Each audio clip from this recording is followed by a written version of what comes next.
Chapter 8. Stand Out. Someone has to. It's easy to follow along.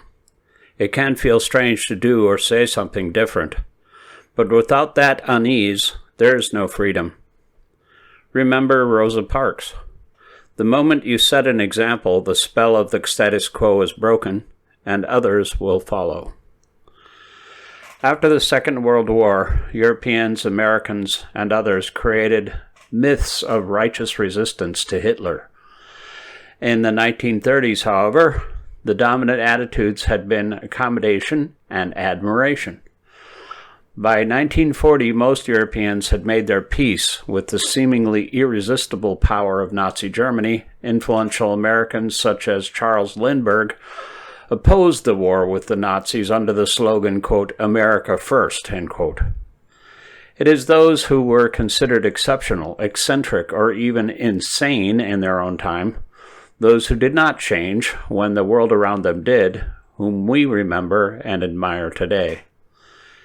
Italy became the first fascist state in 1922 and was a military ally of Germany, Hungary, Romania, and Bulgaria.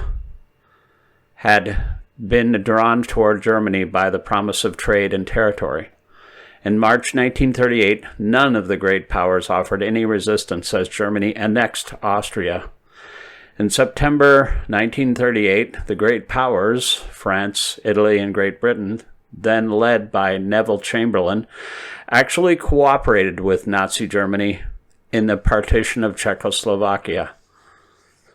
In the summer of 1939, the Soviet Union allied with Nazi Germany, and the Red Army joined the Wehrmacht in the invasion of Poland. The Polish government chose to fight, activating agreements that brought Great Britain and France into the war.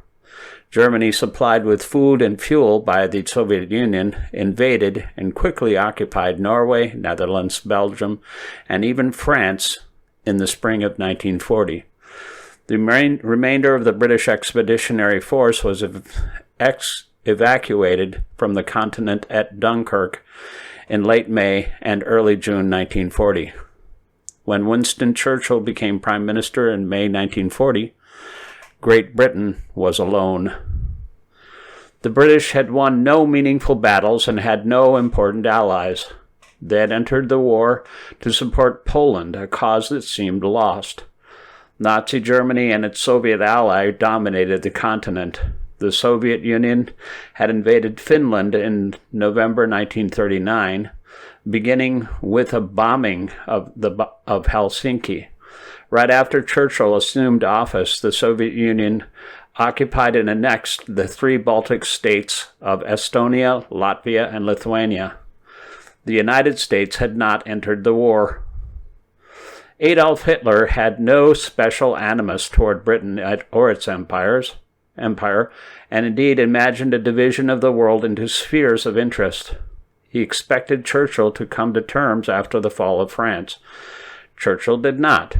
He told the French that, quote, "Whatever you may do, we shall fight on for ever and ever and ever," end quote. In June 1940, Churchill told the British Parliament that, quote, "The Battle of Britain is about to begin," end quote.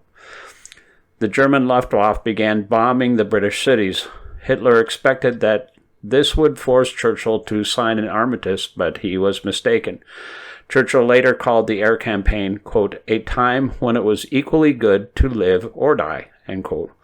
He spoke of, quote, "the buoyant and imperturbable temper of Britain which I had the honor to express. In fact, he himself helped the British to define themselves as a proud people who would calmly resist evil.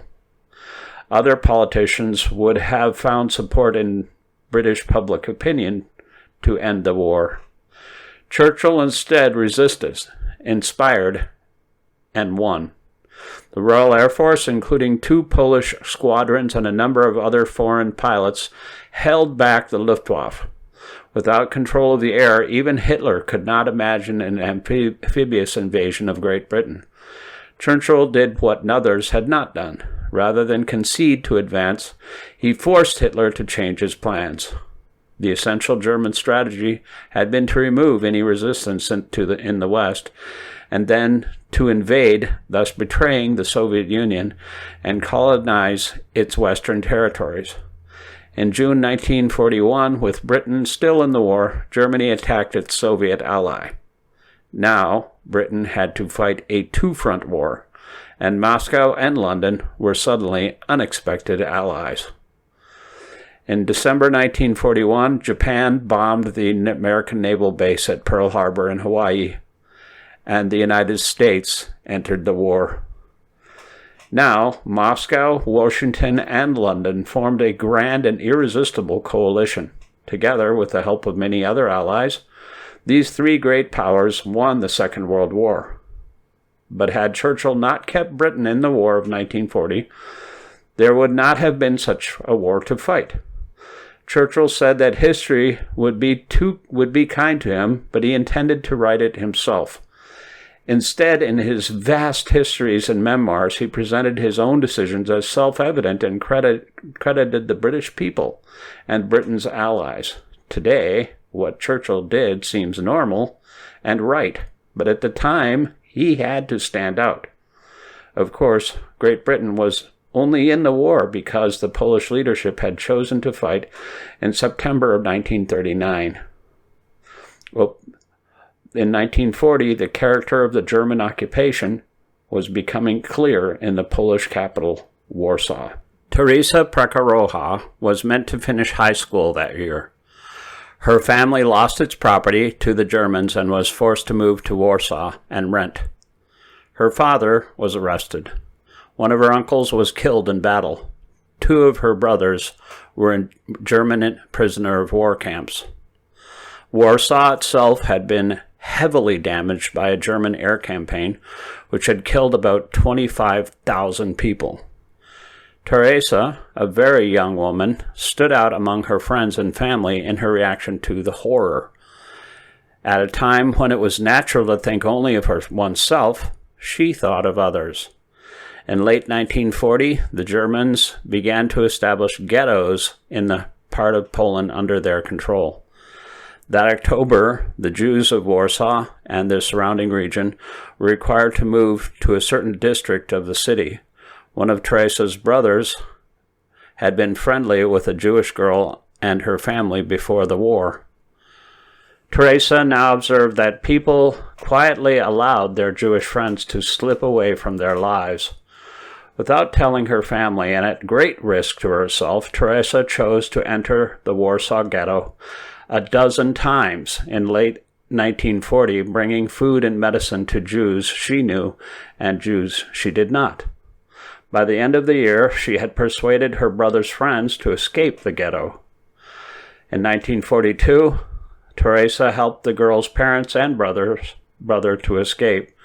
That summer, in the Warsaw Ghetto, the Germans carried out what they called the, quote, Great Action, deporting some 265,040 Jews to the death factory of Treblinka to be murdered and killing another 10,380 Jews in the ghetto itself. Teresa saved a family from certain death.